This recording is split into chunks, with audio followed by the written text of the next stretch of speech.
Hola, muy buenas tardes a todos. Sean bienvenidos a esta clase a distancia de protocolos clínicos y estrategias psicológicas en intoxicación por sustancias psicoactivas. El ponente que nos acompaña el día de hoy es el maestro en Psicología Clínica y de la Salud, Fabricio Castellanos, con amplia experiencia en el medio, con pacientes con consumo de sustancias y adicciones. Asimismo, en primeros auxilios psicológicos.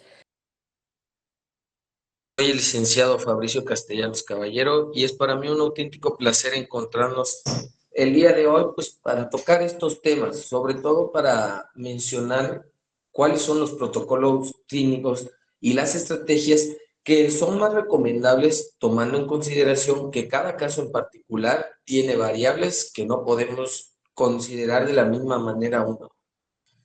Durante la siguiente clase estaremos hablando desde la conceptualización de la adicción y los tipos de sustancias psicoactivas, así como la intervención inicial de los primeros auxilios psicológicos y también la derivación y el seguimiento que es correspondiente a cada paciente que presente en esta situación. La adicción sí podemos manejar un concepto y vamos a tratar de entender que en términos de adicciones se pueden generar diferentes conceptos. Como tal, podríamos manejar que es una enfermedad crónica y compleja del cerebro, la cual se caracteriza por la búsqueda y uso compulsivo de sustancias o ya sea participación en una actividad, recordando que últimamente han sido llevadas a considerar adicciones cuestiones como la ludopatía, cuestiones incluso como adicción a la adrenalina, incluso entonces adicción también a situaciones como sexo y a comportamientos no racionales. Entendiendo lo siguiente, no se trata de una falta de fuerza de voluntad o un problema moral. Es una condición médica, que altera la estructura y la función cerebral. Ok, aquí partimos desde un concepto básico, ¿no? El de llevar a creer que el adicto actúa como actúa porque es adicto. Debemos de considerar que siempre existe un trasfondo, y no precisamente una detonante para realizar la situación adictiva, porque como ya lo mencionábamos, pues también últimamente diversas actividades, lejos del consumo de sustancias, también se han llegado a categorizar, inclusive a tratar como una adicción.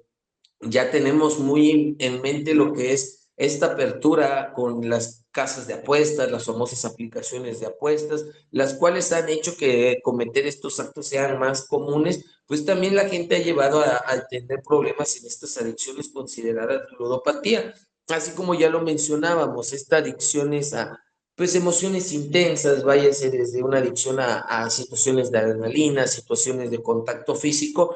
Entonces, hay que mencionar bien que cada una de esas tiene un punto diferente, pero la raíz en varias es el mismo.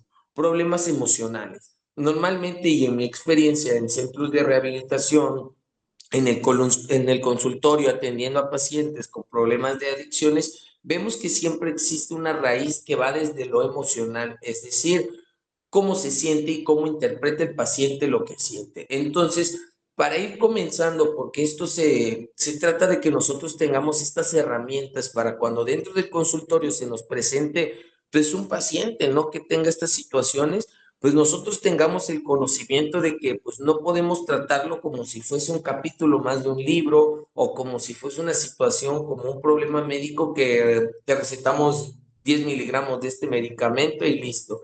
Vamos a considerar que estas situaciones tienen un tinte en específico y que cada una debe de ser considerada desde lo particular y no desde lo general. Ahora bien, algunas características que nosotros vamos a encontrar cuando se nos presenten este tipo de pacientes, la primera va a ser un comportamiento compulsivo, al igual que esta pérdida del control. Y vamos a encontrarnos de que también existe un deseo intenso, ya sea por consumir, ya sea por apostar, ya sea por algún contacto sexual, inclusive a veces ya sea solo por estar o por sentirse con esa dosis que libera la adicción de dopamina para que el cuerpo se sienta de una manera más placentera. Asimismo, presentará cierta tolerancia, ¿no? Y hablamos desde la cuestión del consumo. Nosotros nos daremos cuenta que la mayoría de nuestros pacientes les van a platicar en ciertos casos o en muchos casos la misma raíz, ¿no? Empecé por una diversión, empecé por unas ganas de probar, empecé por curiosidad y poco a poco mi cuerpo fue teniendo mayor tolerancia, y lo que de repente me llevó a que ya no entendía yo cómo pasaba de, no sé, una botella de vino a 3 botellas de vino, tomándolo y considerándolo desde ese punto, ¿verdad? Sabemos bien que los pacientes con problemas de adicciones van a buscar y van a iniciar con lo más adecuado para ellos y van a terminar con lo que podríamos considerar lo más bajo en cuanto a la escala de adicciones.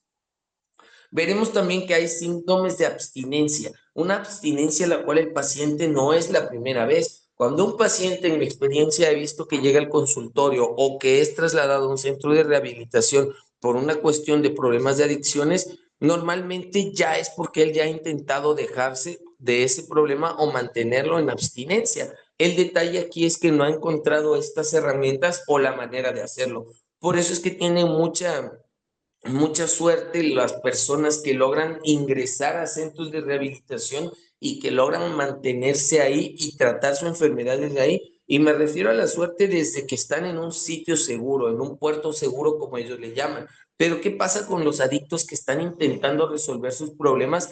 Pues desde un consultorio con su terapeuta, desde un apoyo moral, ya sea como la familia, hasta como un apoyo espiritual, ¿no? Muchos también se ven refugiados en cuestiones religiosas para entenderse y para comprenderse más. Las alteraciones en el entorno es esa parte en la que se dice con la literatura que se maneja en los libros de Narcóticos Anónimos, que es de donde ha salido mucho de la gran experiencia que se ha derivado en consultorios, que lo primero que el adicto va perdiendo es a su familia, a su pareja, a sus amigos. Entonces esto va haciendo que su entorno sea cada vez más solitario. Ahora bien, al ir cayendo en adicción, pues es normal que empiece a vender sus cosas, que empiece a empeñar sus pertenencias, a lo que lo hace caer en una situación económica más baja.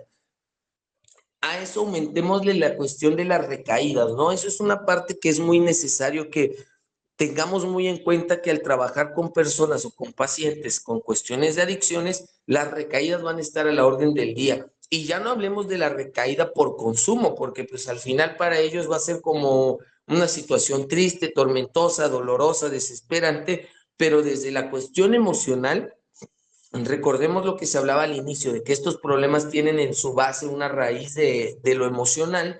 En esa cuestión de lo emocional debemos de prestar mucha atención a los pequeños focos de recaída. Es decir, si ya nuestro paciente nos comentó a decir, después de 2, 3 terapias, después de que ya lleva un seguimiento, de que ya se ha realizado cierto proceso, empieza a decirnos o nosotros observamos cuestiones en su conducta, cuestiones en su forma de comportarse, cuestiones en su forma de dirigirse ya nosotros en terapia, nosotros vamos a poder entender, incluso anticipar una recaída.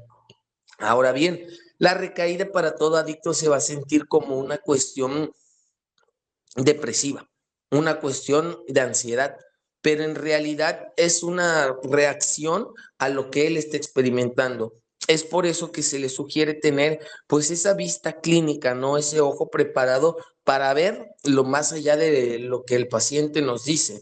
Muchas veces el paciente, y sobre todo cuando él está acudiendo a terapia contra su voluntad, porque si bien mencionábamos que habían pacientes que se internaban, habían pacientes que lo lograban hacer por su propia cuenta al tomar la decisión, también recordemos que es una decisión muy difícil para una persona con una adicción, pues el afrontar el problema. Por algo en estos famosos grupos o agrupaciones como Narcóticos Anónimos y Alcohólicos Anónimos, así como ya que se encuentran las de Neuróticos Anónimos, podemos observar que el primer paso, o sea, el paso primordial, radica en la aceptación. Entonces, consideremos que un paciente con problemas de adicción siempre va a tener problemas, uno, en admitirlo, dos, en derrotarse y tres, en pedir ayuda. Entonces, vamos a empezar a tratar lo que son las diferentes sustancias a las que las personas o los pacientes, tomando en cuenta las adicciones, se pueden llegar a meter a estos mundos donde ellos se pueden inmiscuir, y tenemos este tipo de sustancias depresoras, sustancias que normalmente causan reacciones bajas en las personas, pero recordar que también hay que analizar el trasfondo emocional. Si vemos que nuestro paciente está consumiendo mucho este tipo de sustancias, pues ya nosotros podemos entender cuál es la intención de él, cuál es el trasfondo emocional. Es decir, si estoy consumiendo sustancias depresoras, lo más probable es que yo esté deprimido. Entonces debemos de tratar antes que la adicción, antes que el alcoholismo, la depresión. No es por eso que vayamos a creer que le quitamos la depresión o que tratamos la depresión y el paciente en automático dejará de consumir, porque pues ya al ser una actitud de una compulsión y una obsesión en su conducta, pues ya es algo más allá. Pero sí va a ser de gran ayuda el entender que la depresión es un punto fundamental. Ya nos encontraremos con pacientes que viven en soledad, con pacientes que recientemente perdieron a la pareja, a la familia, pacientes que cumplen todos los requisitos para ser tratados desde la tanatología, ¿no? La pérdida de un familiar o de un ser querido, y entonces desde ahí podremos ir arrancando con la depresión.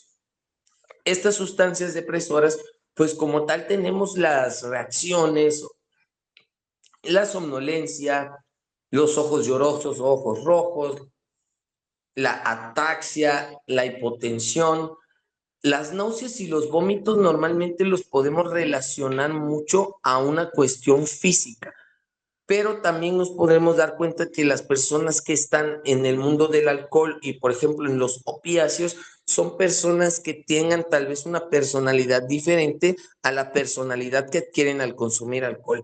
Ya más adelante, cuando venga el área de preguntas, o inclusive cuando lleguemos al área de participar con unos casos clínicos, ya podríamos hablar más allá. Pero tocando el punto del alcohol, que es uno de los puntos fundamentales, recordemos que en su mayoría son personas de una naturaleza tímida, de una naturaleza introvertida, que al tener esos problemas para relacionarse en grupo o en sociedad, pues encontraron en el alcohol, como se dice, ¿no? Un lubricante social que les permitió facilitar la relación, facilitarles el bailar, facilitarles el acercarse a una persona del sexo opuesto o inclusive del sexo propio, lo cual los llevó a entender que el alcohol los desinhibía y les causaba esa reacción que siempre estaban esperando. Entonces, otro punto de vista a analizar en este tipo de personas es el por qué la persona no se siente cómodo con la personalidad que tiene por naturaleza. Es decir, hay personas que desde pequeños se ve que son muy introvertidos y otros que son muy extrovertidos. Podemos tener un introvertido y un extrovertido y ambos pueden tener el mismo problema de consumo, sobre todo en el alcohol. Simplemente es entender cuál es la parte de su personalidad que no le gusta. Otro tip también podría ser el analizar con qué finalidad lo hacen. Yo me he encontrado muchos casos que empiezan que, sobre todo en jóvenes, en adolescentes, que porque querían llamar la atención de los amigos, que porque querían parecerle atractiva a cierta persona o simplemente porque tenían problemas para relacionarse y encontraron en estas reuniones con alcohol o en estos amigos que ya consumen o en este tipo de sustancias pues esa aceptación que los permitió formar parte de un círculo social, recordando siempre que el ser humano por naturaleza busca estar en sociedad. Entonces, hay que analizar cuál es esa intención y sobre todo para qué quiere el paciente que ya se encuentra en consumo pertenecer a este tipo de grupos. Ahora bien, este tipo de sustancias, las sustancias estimulantes, tenemos que tienden a reaccionar completamente diferente a las anteriores. Aquí nos podemos dar cuenta que lo que se busca es una reacción más intensa, nos podemos dar cuenta que lo que se busca es una necesidad de liberar pues esta adrenalina o de sentir este placer. Por ejemplo, el café, que nosotros lo consideramos una bebida tan común, tan normal, yo creo que todos tenemos una taza de café en casa, ¿no? Una taza favorita, un café favorito, un lugar para ir a tomar café que es el predilecto, pero ya hay personas que lo necesitan consumir para tener esa dosis, ¿no? Esa sensación de despertar, de sentir vigor, de sentirse vivos. Entonces, desde ahí nos podemos dar cuenta que el paciente lo que busca es estimular su existencia, es sentir esa adrenalina o esa necesidad de sentirse bien. Llegamos a la parte de los antidepresivos que nos damos cuenta que sí, sigue habiendo, al igual que en las sustancias anteriores, una depresión latente, el cual hay que tratar como punto primordial. Por eso les sugiero y por eso les recalco, en los problemas de adicciones, lo más común es que sea un problema emocional. Después iremos hablando más adelante acerca también de que puede haber una herida de la infancia o un trauma no solventado que puede estarle ocasionando la adicción. Pero si nos damos cuenta, todo parte desde una cuestión netamente emocional. Cuando llegamos al punto del tabaco, cuando llegamos a este punto que al igual que el café, se nos ha vuelto una sustancia tan común que muchos de nosotros consumimos con regularidad, inclusive a veces ni siquiera nos damos cuenta de la cantidad que consumimos. Ahora imaginemos para que una persona logre llegarse a considerar adicto a esta sustancia tan común, a qué nivel y a qué cantidades la debe de estar consumiendo. Porque cuando vamos a la cocaína y a las anfetaminas, que son dos de las drogas más comunes en la sociedad en la actualidad, ahí podemos ingresar también el pensamiento de que también tiene mucho que ver el entorno y el contexto social. Son un par de sustancias que ahora están muy ligados a esta nueva realidad que se vive en la sociedad, ¿no? Sobre todo con este tipo de música que se ha estado posicionando como las favoritas en los adolescentes, ¿no? Los corridos, los llamados narcocorridos, que son solventados por grupos delictivos para tener mayor índice de penetración en la sociedad, son sustancias que a veces los jóvenes ni siquiera saben por qué las consumen. Quizás a diferencia de una persona adulta que te pueda llegar a hablar, yo sé que soy adicto al tabaco porque el estrés laboral, porque los problemas con pareja, los problemas personales me frustran, me desesperan, me dan ansiedad y al consumir el tabaco me relajo y me calmo.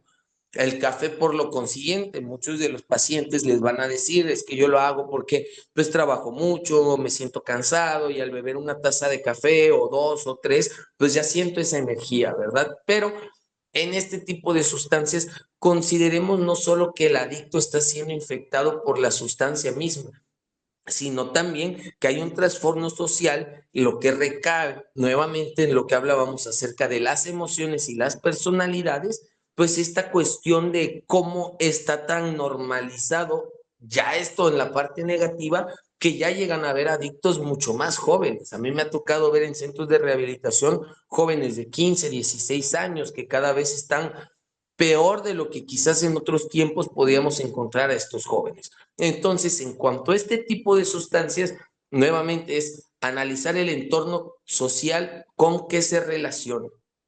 Si veo que viene en un entorno donde todos sus amigos son consumidores, todos sus amigos frecuentan estos bares, frecuentan este tipo de músicas, pues ya podríamos estar analizando el contexto también de que es una presión social aunada a un sentido de pertenencia que el adicto no ha encontrado, no ha logrado encontrar.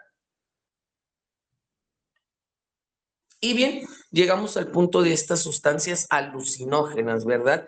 Quizás a diferencia de las estimulantes, que es para sentirse más parte del ambiente, que es para sentir más fervor, más euforia al estar en una fiesta, en un antro, en un bar, este tipo de sustancias muchas veces los adictos las consumen, si no a solas, en pequeños grupos. Y hablamos exactamente del cannabis. El cannabis es una sustancia que se ha llegado a meter en la sociedad, que se ha llegado a regular, que se ha llegado a normalizar, porque en efecto tiene propiedades curativas y propiedades medicinales que son utilizadas para otro tipo de sustancias o para otro tipo de medicamentos.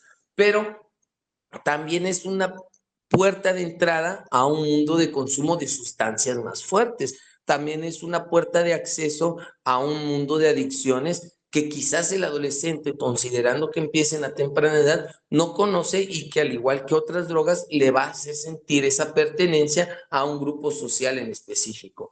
Cuando hablamos de los inhalantes, podríamos considerar, y eso se los digo desde mi experiencia, que son adictos en potencia, pero de cierto modo con mayor poder adquisitivo. Entonces, al no poder conseguir las famosas drogas finas, las drogas fuertes, pues se ven en la necesidad o en la lamentable necesidad de recaer en estos inhalantes, ¿no? Que en su mayoría pues son solventes como tiner, el famoso Resistol 5000, el pegamento amarillo.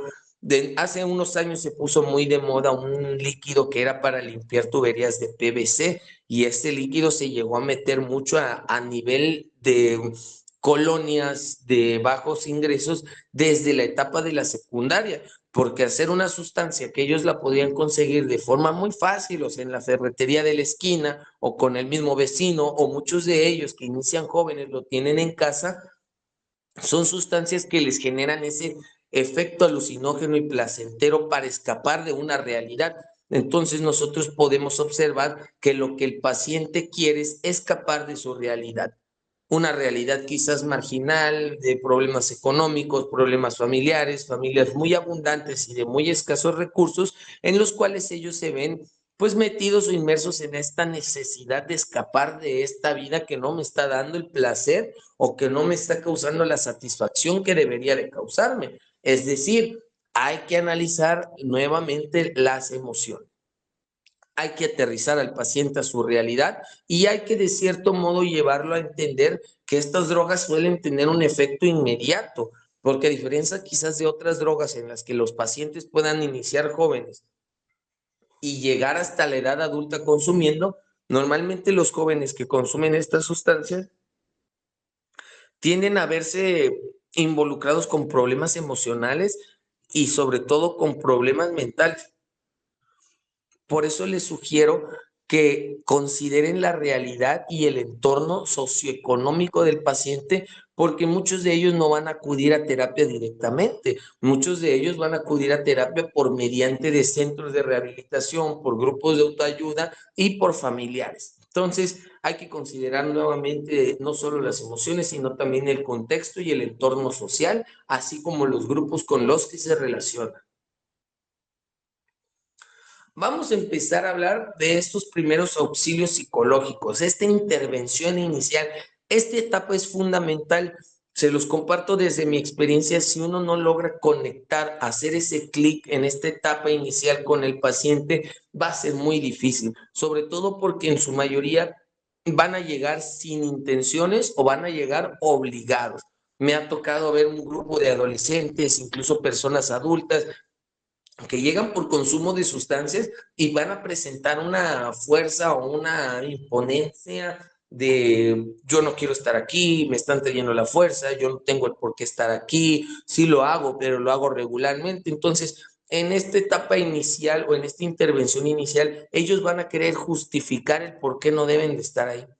Ellos van a querer justificar el por qué lo que hacen y cómo lo hacen y para qué lo hacen está aceptable y dentro de los márgenes de sus ideologías. En esta etapa inicial va a ser muy necesaria la participación de la familia como una red de apoyo. Sin embargo, también hay que demostrarle que estamos de parte de él. Y no es porque como terapeutas o como profesionales de la salud mental debamos formar parte o debamos de decir, sí, tú tienes la razón y tu familia está mal. Más bien me refiero a que debemos de demostrarle que estamos de su lado, estamos apoyándolo desde la parte del no tratar de obligarlo, sino que él sea el que le nazca ese deseo de cambiar. Puede ser con un, ok, yo entiendo que tú hoy no quieres estar aquí, que quizás pudieras tener mejores cosas que hacer, pero si ya estás aquí, date la oportunidad. Y mira, no toquemos los temas relacionados a tu consumo, platiquemos de otra cosa. Iniciemos por sanar heridas de la infancia. En esta etapa inicial es muy importante lograr obtener toda la información del paciente como persona, no de el paciente como adicto, que es como lo estamos tratando o atendiendo. Recordando siempre que las personas que padecen una adicción lo que menos quieren es cargar ese estigma. Uno de los conflictos que yo he tenido más grande con algunos pacientes que cuando llegan a estas agrupaciones de narcóticos anónimos o de alcohólicos anónimos, allá se les maneja un estilo que es presentarse con su nombre y el estigma que van a cargar toda su vida, ¿verdad? Entonces, en muchos casos para ellos también se les facilita el que otros se presenten, mi nombre es tal y soy adicto, mi nombre es tal y soy alcohólico, porque les ayuda a tener esa derrota o esa aceptación necesaria para formar parte de esas agrupaciones. Pero en cuanto al paciente que nos llega al consultorio o cuanto al paciente que atendemos en un centro de rehabilitación de manera obligada, recordemos que lo que él menos quiere es considerarse un adicto, que lo que él menos quiere es considerarse que está mal por ser un adicto. Entonces, nuevamente yo le sugiero tratarlo como persona y empezar a abordar esa infancia. Podremos encontrar que en muchos de los casos viene por una situación de imitar, una situación de creer que se está formando parte de un grupo social o una situación de que el entorno familiar lo ha orillado a consumir y no de que lo estén obligando, sino de que puede haber alguien en la familia que ya lo consuma, o incluso los padres de familia pueden haber sido consumidores de sustancia a menor escala. Entonces, nos menciona que se actúa como una primera respuesta, o sea, la etapa de presentarnos con la persona, porque en muchos casos, si ellos ya llegan derrotados y con las intenciones de llevar una terapia, van a buscar que nosotros como sus terapeutas les demos esa respuesta que ellos necesitan escuchar. Y en muchos de los casos nosotros no la vamos a tener, al menos en la etapa inicial. Es por ello que les digo, consideren al adicto primero como persona y ya en base al tiempo ya lo van tratando como un adicto. Eso los va a ayudar a relacionarse con ellos, a familiarizarse. Inclusive yo en muchas de mis terapias, pues he tenido pacientes, sobre todo en centros de rehabilitación, donde algunos quieren entrar comiendo algún tipo de dulce, algún tipo de golosina, alguna bebida, incluso casos en que me han dicho, oh, es que necesito fumarme un tabaco y intentamos sustituirlo por una goma de mascar, por un vaso de agua, un té, un refresco, porque la primera emoción o la primera sensación que van a tener es la de ansiedad.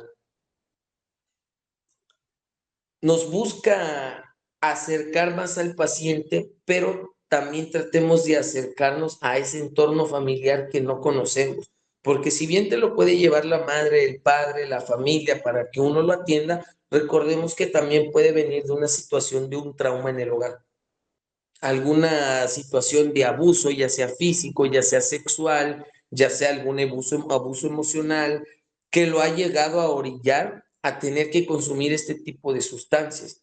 Entonces, al estabilizarlo, cuando más vulnerable se siente, nosotros vamos a empezar a ganar su confianza. La base fundamental para poder trabajar con una persona en adicciones es que él te considere más allá de su terapeuta, tampoco llegar a la parte en que se considere su amigo, porque sabemos que como profesionales debemos de mantener esa delgada línea. Si esta es etapa en la que él te sienta la confianza para que te pueda contar todos sus problemas.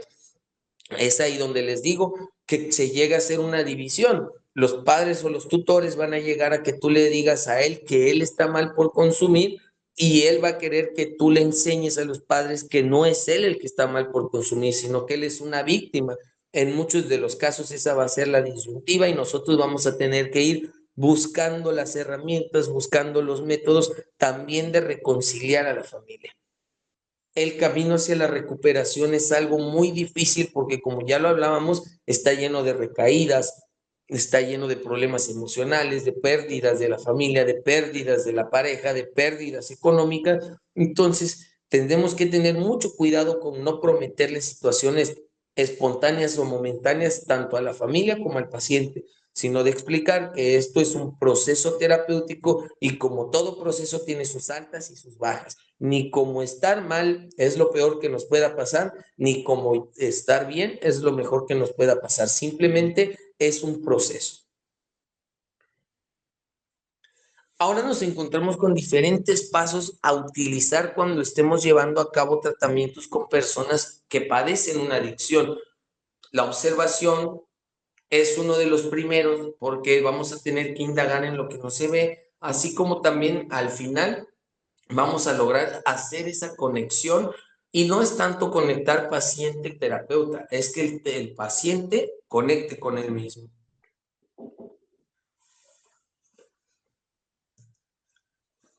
Dentro del observar, entendemos que el prestar atención al evento o a la escena segura donde no me pueda poner en riesgo. ¿Qué quiere decir? Que él se tiene que sentir cómodo. Nosotros tenemos que observar todo lo que no nos dice, observar lo que hablábamos, sus emociones, observar a sus amigos, observar su entorno, observar sus carencias, observar sus necesidades. La observación es vital porque nos va a permitir desarrollar con nuestro ojo clínico, pues esas situaciones que el paciente no nos dice. Es decir, si veo que los padres lo llevan y se dirigen a él de una forma despectiva, de una forma grosera, de una forma hasta un poco violenta, vamos a tomar por entendido que puede haber ciertas cuestiones de violencia en el hogar. Inclusive, y ahí les va, y sin ánimos de caer en controversia, muchas de las cuestiones que yo he podido observar, algunas cuestiones de adicciones inician por un abuso. Y no quiero decir como tal un abuso sexual o un abuso físico, sino un abuso incluso hasta de poder. Pero cuando hablamos de abuso sexual en este tipo de temas, y quiero tocar esta parte rápido, debemos de ser muy observadores si ya hay una aceptación, no del paciente hacia su identidad sexual o hacia su ideología en la que él quiera desarrollar su sexualidad, sino en cuanto a la aceptación que tenga la familia o el entorno con el paciente. Es muy importante ser muy observadores, ver más allá del evidente, como decía aquella frase, ¿no? Para poder nosotros entender qué, con quién y con qué estamos trabajando. En esta etapa de la observación debemos de considerar muchas veces que lo que vamos a ver en cuanto a su manera de hablar, a su manera de comportarse, a su manera de vestirse, nos va a decir mucho. Inclusive hay una hay una cuestión desde lo que el entorno social nos puede dar. Vamos a ver, y sobre todo en la cuestión del cannabis y en la cuestión del alcohol y de los estimulantes, que hay algunos que tienden estas manías o estas actitudes de pandillerismo. El pandillerismo desde la vestimenta con ropa holgada o usar gorras de este estilo y todo,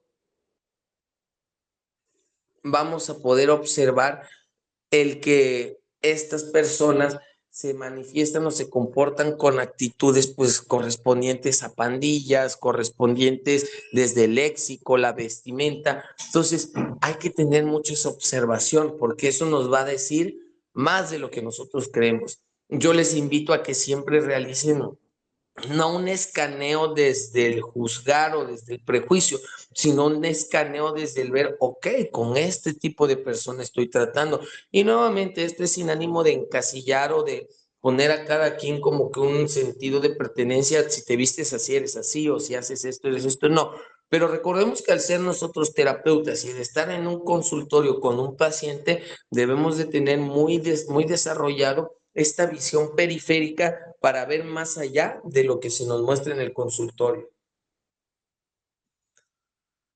Dentro de esos pasos, pues podemos observar presentarse uno mismo desde el nombre. Mi nombre es Fabricio Castellanos Caballero y hoy voy a estar aquí trabajando contigo. Poner muy en cuenta eso de que no estás tú trabajando para mí ni yo trabajando para ti, sino estamos haciendo un equipo y trabajando juntos.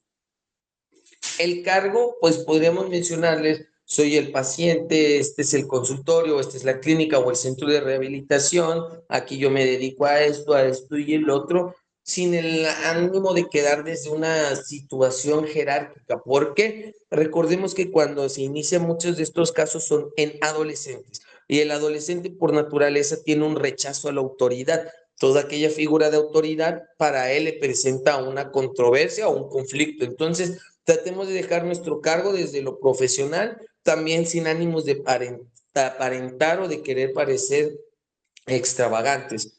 Mira, yo soy tu psicólogo, aquí yo actualmente me encuentro trabajando desde hace ya casi 2 años, he atendido a todo tipo de personas, me gustaría trabajar contigo y que pues poco a poco vayamos viendo en qué nos podemos ayudar mutuamente.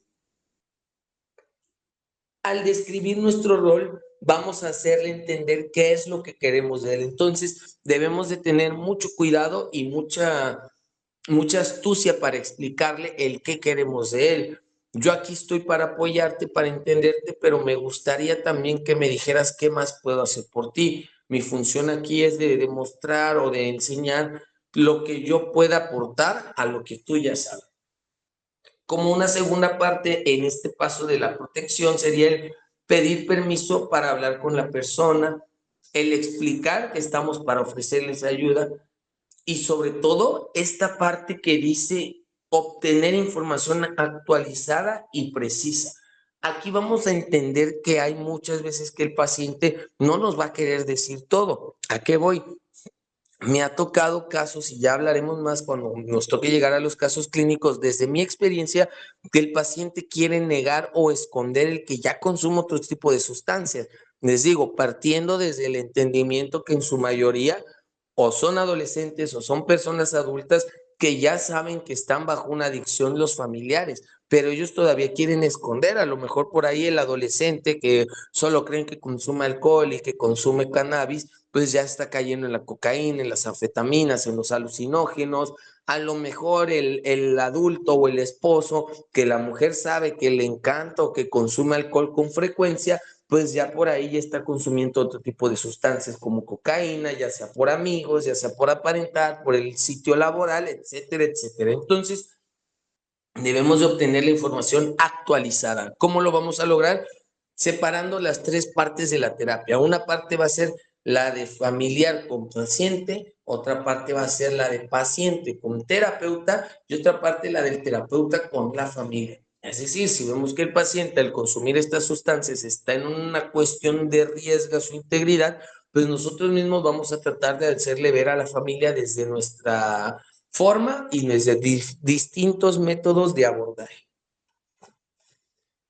Ahora bien, al brindarle información sobre las acciones a tomar, debemos de tener mucha responsabilidad. Recordemos que a veces para ellos, ya cuando hay una confianza, cuando se lleva trabajando suficiente tiempo, nosotros pasamos a ser como una guía, como un farito en el mar donde ellos encuentran una luz a donde acudir.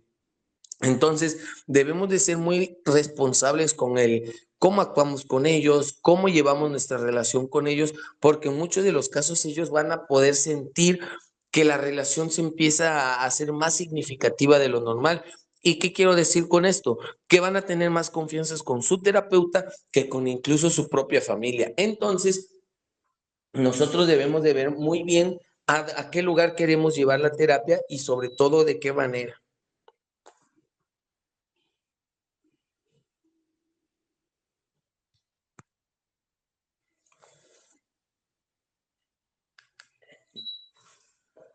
En la parte de la derivación y el seguimiento, como tal para la derivar a urgencias, pues van a ser estas reacciones físicas como las convulsiones, el delirium tremens o la ideación suicida. Cuando nosotros vemos que nuestro paciente ya está presentando esas situaciones, pues ya nosotros lo que debemos de hacer es pues mandarlo con un especialista, derivarlo con un médico, derivarlo al psiquiátrico, cuando veamos que ya es una situación que va de lo emocional. Por eso les decía que muchas veces la raíz de las adicciones parte de las emociones, pero cuando la adicción se llega a tornar extremadamente fuerte, pues también nosotros debemos de considerar qué tanto puede hacer nuestro aporte y qué tanto nosotros también como profesionales necesitamos apoyo de alguien más.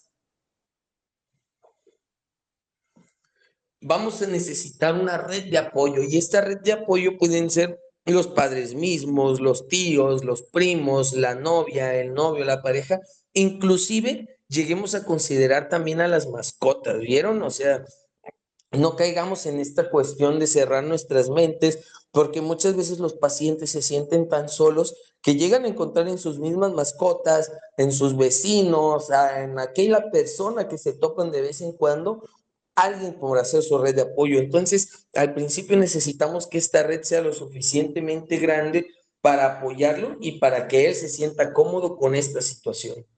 En cuanto al seguimiento, nosotros ya vamos a poder darle seguimiento de acuerdo a cómo veamos.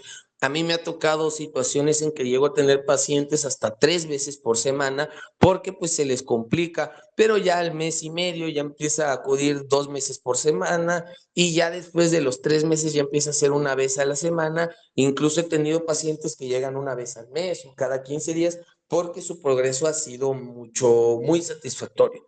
Pero debemos de considerar siempre que las adicciones es una cuestión que va a ser muy variante. Por semanas van a estar bien, por semanas van a estar mal, por semanas van a estar en un estado de ánimo regular, si lo queremos ver así.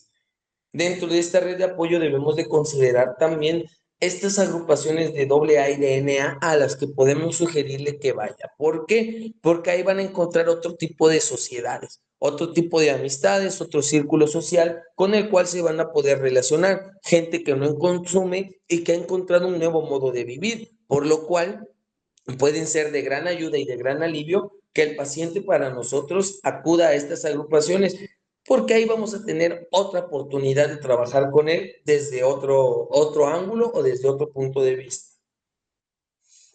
Y bien, llegamos a la parte ya no tan técnica, ya no tan documentado, tan regulada, si queremos verlo así, en cuanto al tratamiento o a estos protocolos y procedimientos. Yo les traigo aquí ciertos casos clínicos que así brevemente me gustaría compartir con ustedes porque han sido algunos que yo he encontrado y que más me han llamado la atención en cuanto al trabajo directo con los pacientes.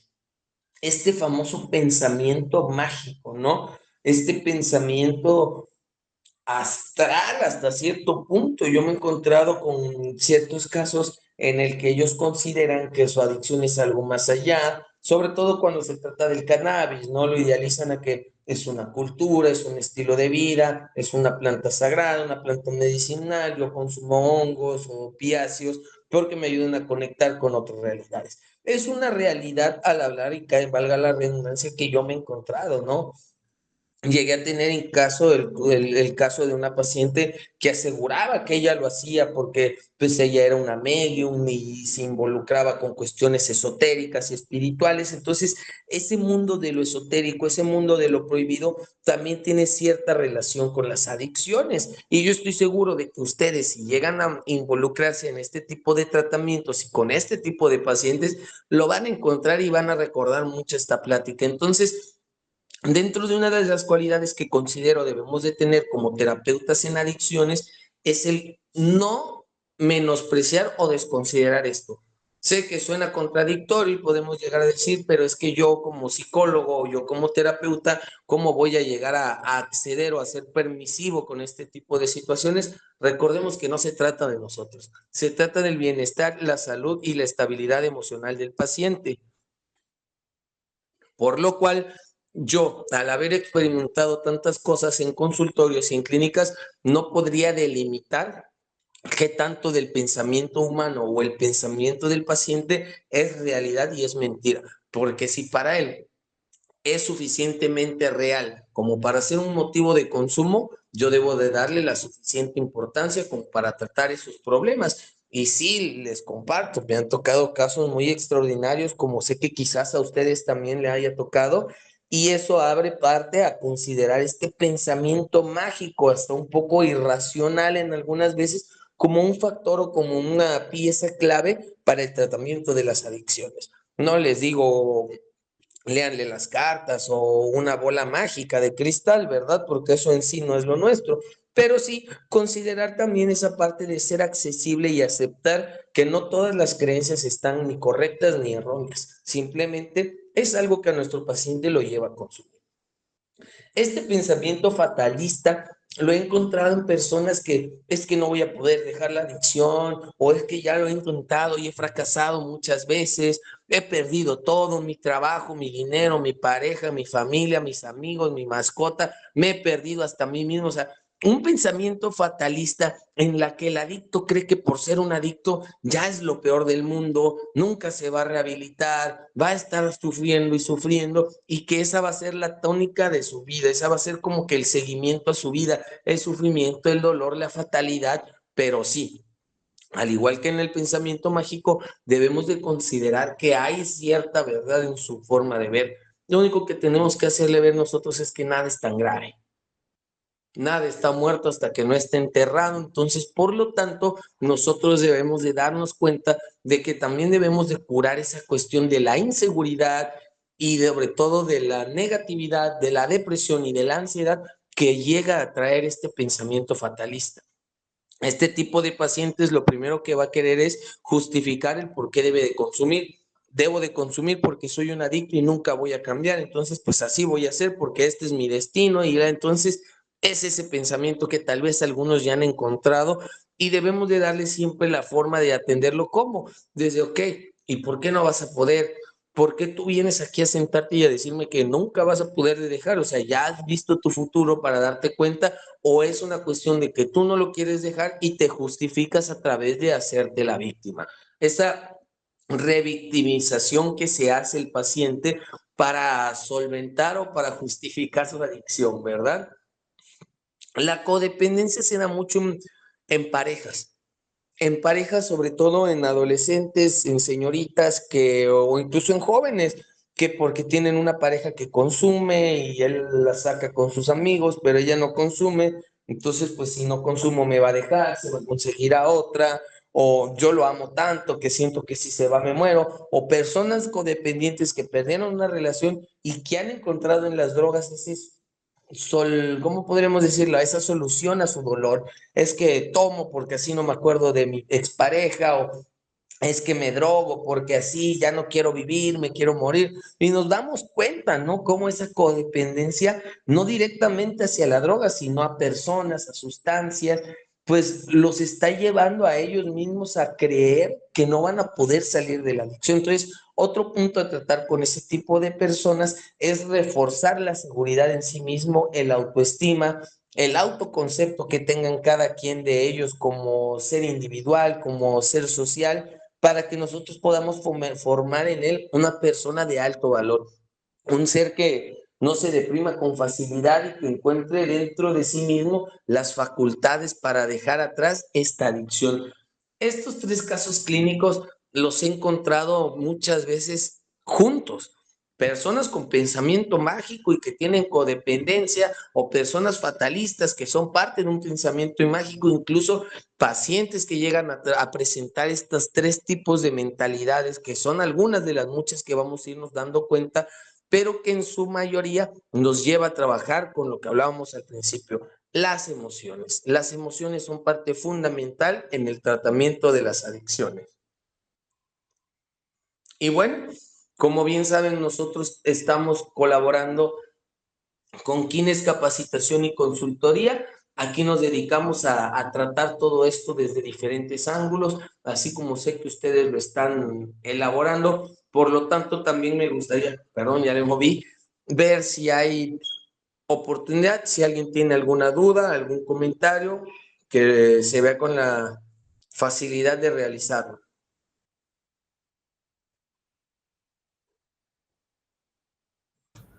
Ok, antes de finalizar, ¿alguien tiene alguna duda, algún comentario? Pueden abrir sus micrófonos.